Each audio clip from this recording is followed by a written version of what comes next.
staff who are going to give us a presentation and an update on how things are going there. So over to you.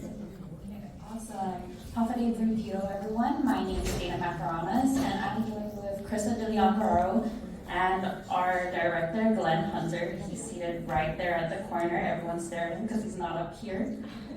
Okay, and we are from the CNMI Broadband Policy and Development Office. So today we'll just be giving you guys a brief update of what our office has been doing for the past year since the last TCIW. We'll also be giving you guys some milestones that we've accomplished, some challenges, and just addressing the future direction of our BEAD team.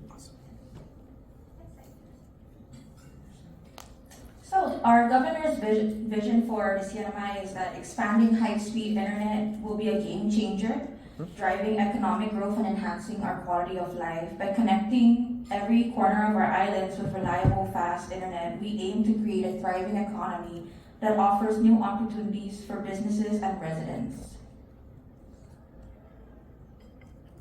So at last year's TCIW, we addressed the urgent need for enhanced broadband funding and infrastructure development in our region. Our goals were to secure more than the estimated $25 million in BEAD funding, to achieve more digital equity funding than the anticipated 1% split among the other territories, to establish internet independence through trans-Pacific fiber optic subsea cable landings, to set up the CNMI Broadband Office, and to address concerns regarding the Northern Islands locations that were not included in the NTIA BEAD mapping. So today, we are pleased to announce that our Broadband Policy and Development Office is now fully operational with 6 full-time employees. We've secured we secured $81 million in BEAD funding, and while we couldn't exceed our goal for increasing the digital equity capacity grant, we secured the expected allocation. In partnership with Google, we have reached an agreement to land at least 4 trans-Pacific cables in the CNMI within the next 3 years, along with the development of a hyperscale internet exchange point. We successfully advocated for Starlink to expand its coverage to the CNMI, offering residents a lower subscription fee. And we supported the Northern Ireland Mayor's Office in securing a DOI TAP grant for satellite connectivity deployment. So since the last TCIW, we've come a long way to ensure that we hit our milestones and make significant progress towards our goals. So yeah, as Kristen has mentioned, we did achieve many of these milestones and just these achievements. However, it's important to address these gaps that we have encountered in our office. So one of the things that everyone has, I'm pretty sure, encountered here, especially among the territories, is funding challenges. And although we are very grateful that we received more than the expected amount, we just want to clarify that it is still lower than the statutory minimum as given to the states. And then one thing else we wanted to talk about was the NTIA milestones we have achieved. So we're proud to say that we have accomplished all 10 milestones of our planning phase. So that includes the initial proposals from volume 1 and 2, finish up our challenge process, and our public comment periods.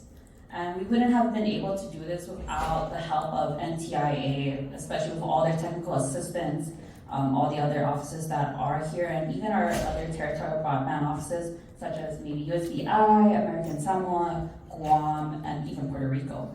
So it's been a really good time so far, because although we have encountered these funding challenges, we have been able to make it up by really expanding our efforts with these other offices and just finding creative ways to really bridge this funding.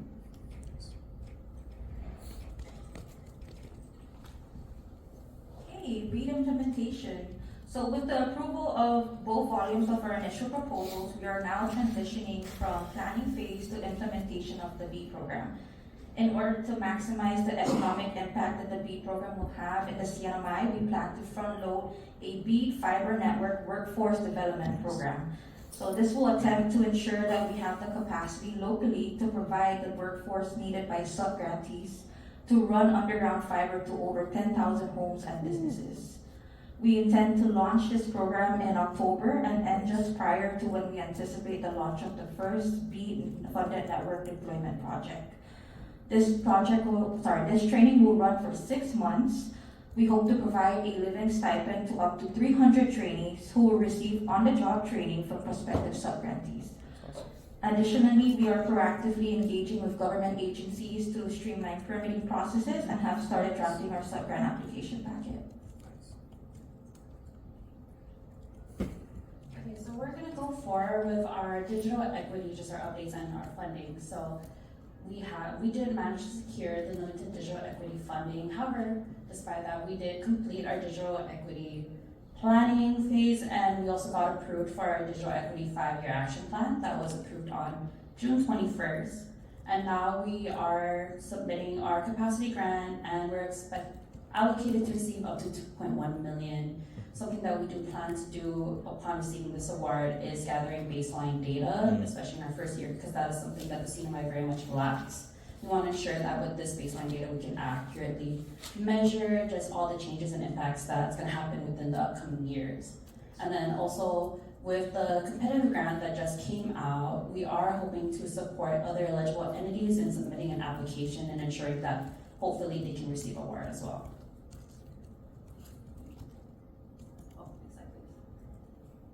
Also, looking ahead for our office, we just want to really emphasize that we're going to get further technical assistance from all these other federal offices, whether it's from the OIA or USDA or even NTIA. We also want to start focusing on the BEAD implementation, so that will be covering our subgrantee process and everything else that comes along with it.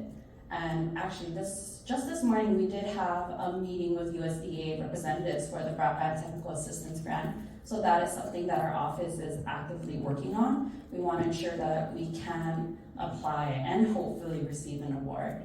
We also want to support all the other eligible entities for the BEAD competitive grant. And something that has been on our mind for a long time was supporting the Northern Islands Mayor's Office, especially so that they can receive internet coverage. Something just to give you guys a background information if you guys don't know.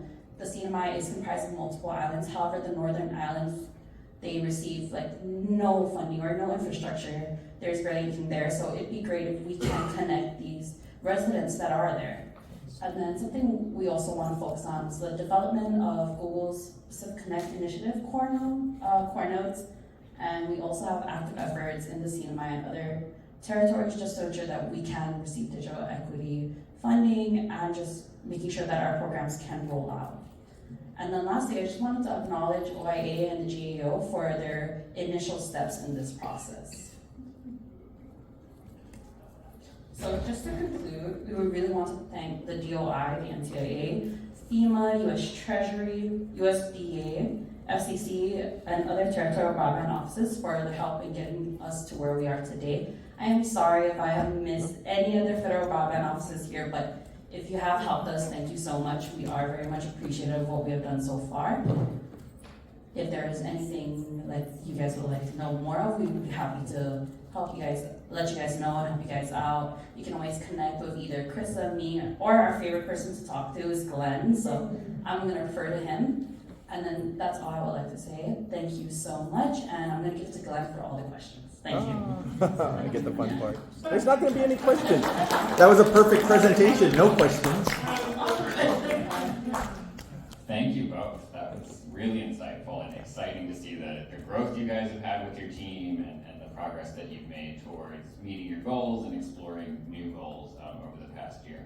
So open the floor to questions if there are some. Yes, yeah, of course.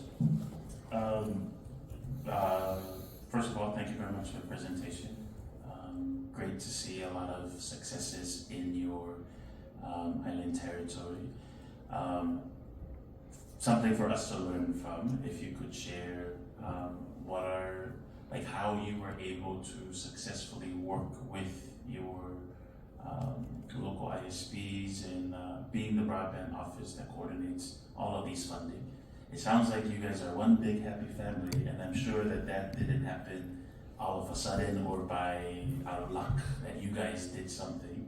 And maybe it's all Glenn's personality and your hard work, but I would want to know, just so that we can kind of take it back to our home and learn from the relationship building and how you guys were able to get to this point. Don't sell them short on personality. Come on now. I think he was selling me short on work ethic, which is spot on. But yeah, thank you so much for the question. So we do have a very different dynamic in the CNMI than American Samoa and the Virgin Islands. So when working with the ISPs, we don't have any pseudo, what is it, like a public owned or operated or associated public, yeah, I'm sorry. We don't have a public corporation that runs any of the telecom in our area. So it is all privately owned ISPs. Because of that, one of the things when we approached this project starting off, we're a brand new office, so we're a brand new government entity. So we're starting from scratch, which has its pluses and its minuses. One of the pluses is we had no historic relationship with the ISPs, whether that's good or bad. And so we were able to kind of construct and work on a relationship with not just the ISPs, but all the stakeholders in our region from day one. And so one of the good things about the primary funding source that we use to stand up our office and move forward is the BEAD planning funds. It was extremely heavy, and it was mandated and statutorily required for us to reach out and to have active stakeholder engagement and active local coordination efforts. It wasn't something that I chose to do. If I had it my way, I would say hell no, and I'd do things in my own office all by myself and not deal with anyone. But it was statutorily required, and I kid by that. And so because of that, we were able to have ongoing, some of the stuff we did were ongoing weekly stakeholder meetings with the ISPs and with the community in general. We tried to be as transparent as possible in issuing out press releases and getting on. These guys are so comfortable speaking because that's what they've been doing. They're at the Chamber of Commerce, they're at the Rotary, they're on the radio station. I mean, they're going to get royalties pretty soon if they keep it up. But and so it was just keeping the communication open as much as possible. This is an extremely complex grant for the BEAD grant itself. And we were learning it.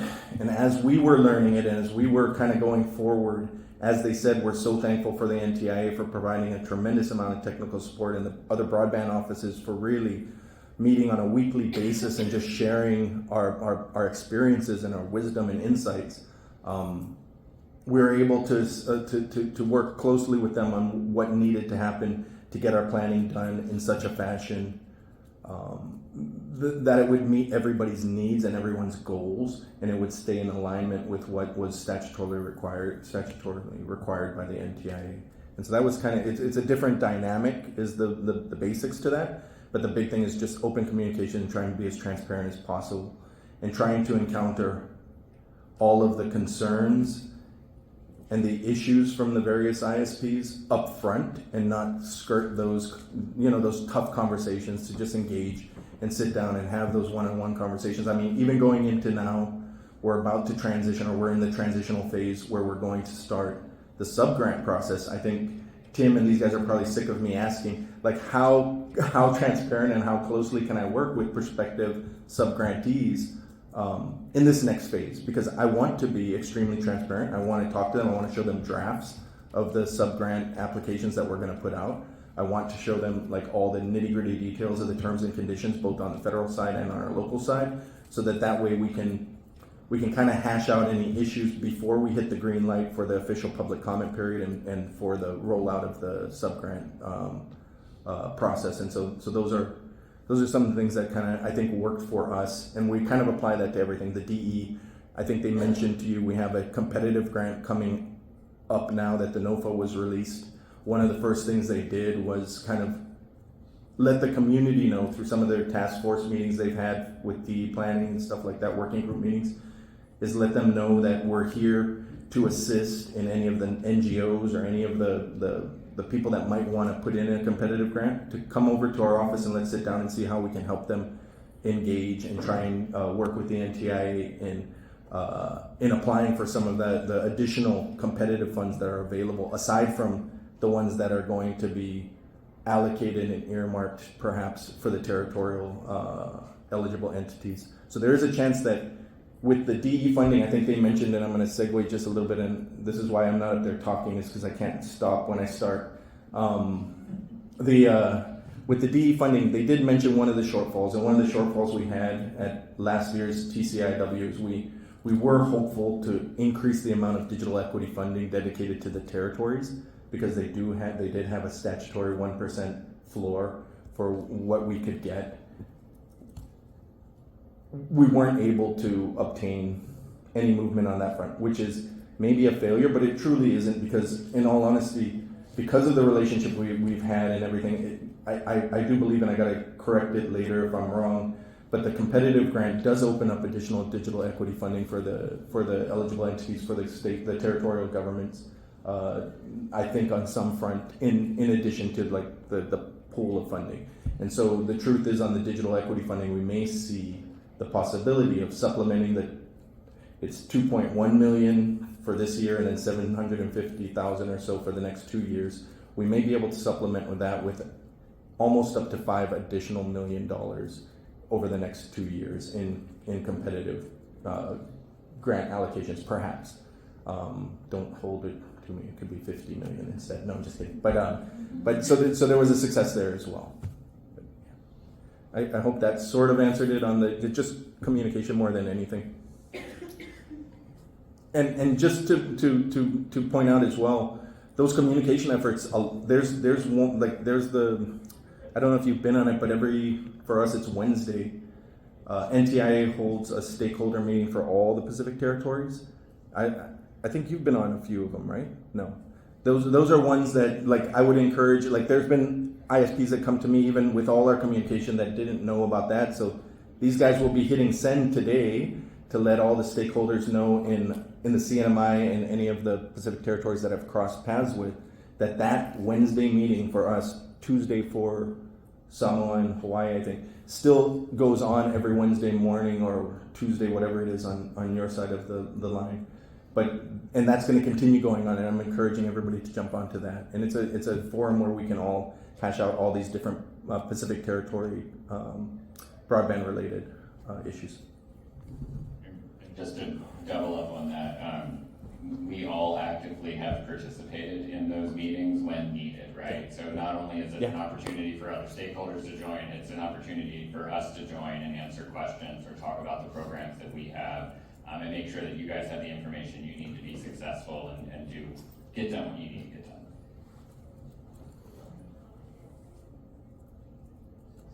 I paused a little so that to give some other people that have time to ask questions. I have a couple more.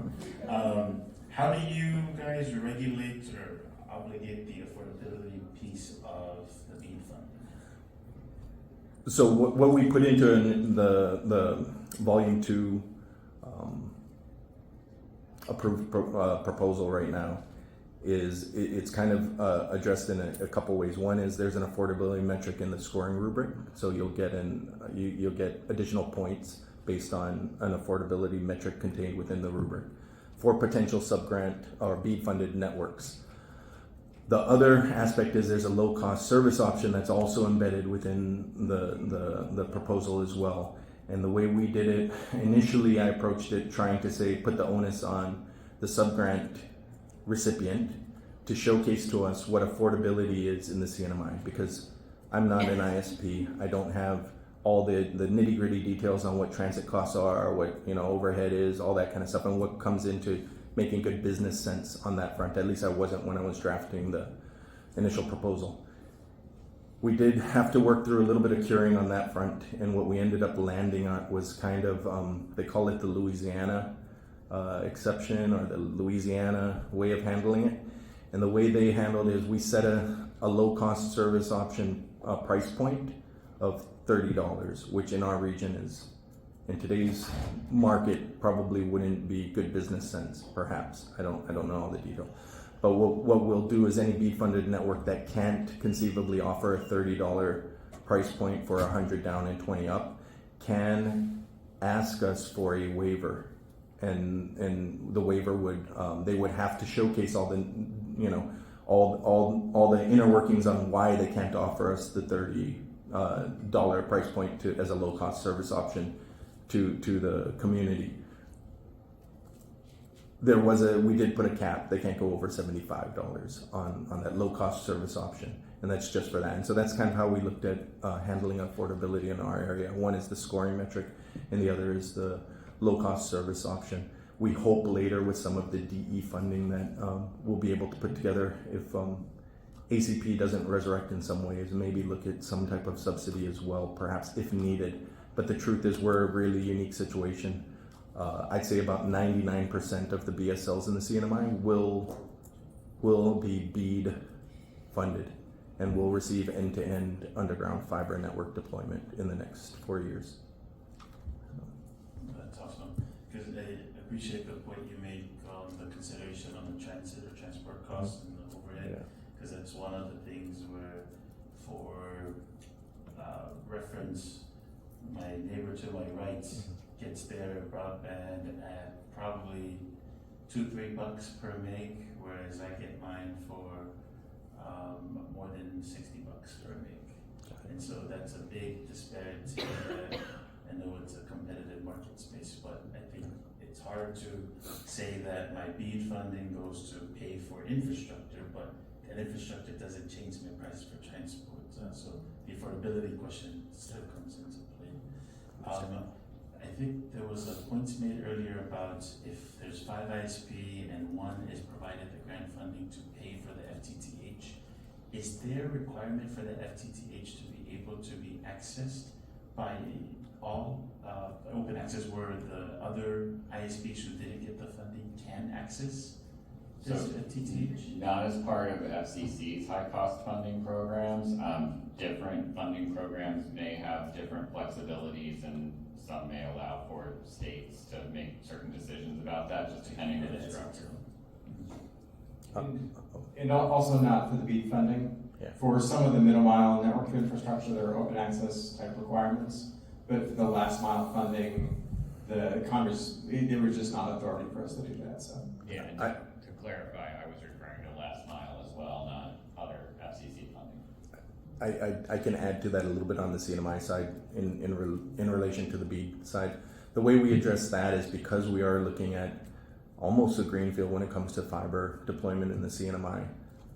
We did add in an additional point basis on the scoring rubric if it was open access, if they did have open access availability of wholesale pricing to other people that want to use a BEAD funded network, so they get an additional bump on scoring metric for potential subgrants for the BEAD funded networks, just because it's so universal. I mean, the BEAD funding is going to be so universal. And Glenn, can you just talk a little bit about the context of scoring, right? So we've talked a little bit about how awards are competitive processes, right? So maybe just touch on that. Sure. The way the CNMI is approaching it is with the scoring rubric is there are different criteria that will garner certain points, and then so when we put out the subgrant applications for the BEAD funded networks, the applicants will all submit their bids, for whatever lack of a better term, and then they'll independent panel will evaluate them based on a set scoring rubric. The scoring rubric includes probably the biggest weight is for BEAD outlay, the amount of BEAD funds they require for deploying a network in that specific project funded area. So BEAD outlay is the highest. Affordability comes in the second highest. So establishing that they're going to provide an affordable high-speed broadband network weighs in heavily. That's the second highest. The third one is, it's gonna kill me. Might be workforce, I can't recall. Might be workforce stipulations, and then we have some other ones, the open access, and there might have been one for, yes, there was for time to deployment, ready for service. There's a stipulation that all has to be done within 4 years. We give additional points for them committing to an earlier time frame of ready for service deployment for any of those areas. One thing that I really appreciate about the BEAD funded program is, aside from the intense planning process that was mandated and the stakeholder engagement, was they do have, somebody asked earlier in one of the earlier sessions about penalties, or what if somebody wins one of these sub-grants and they go and they start to do a BEAD funded network and they don't live up to the stipulations that are required of them. That's kind of a common past trend perhaps in the CNMI with some grants, things just don't come to pass. So a lot of federal funds come into our islands, they get sub-granted out to someone, and for whatever reason, it just either doesn't live up to expectations or the project never comes to fruition. The BEAD funding is extremely different from anything I've seen in that it not only has like penalties and a real high threshold for sub-grantees, just availability to bid on these projects, but it also goes as far as having a clawback provision, which I thought was extremely intense, for lack of a better word. So if somebody gets the extra points for saying they're going to deploy a project area in 2 years, and 2 years comes and it's not done, we would have the capability to fully claw back every single cent that they received and apply penalties on top of that.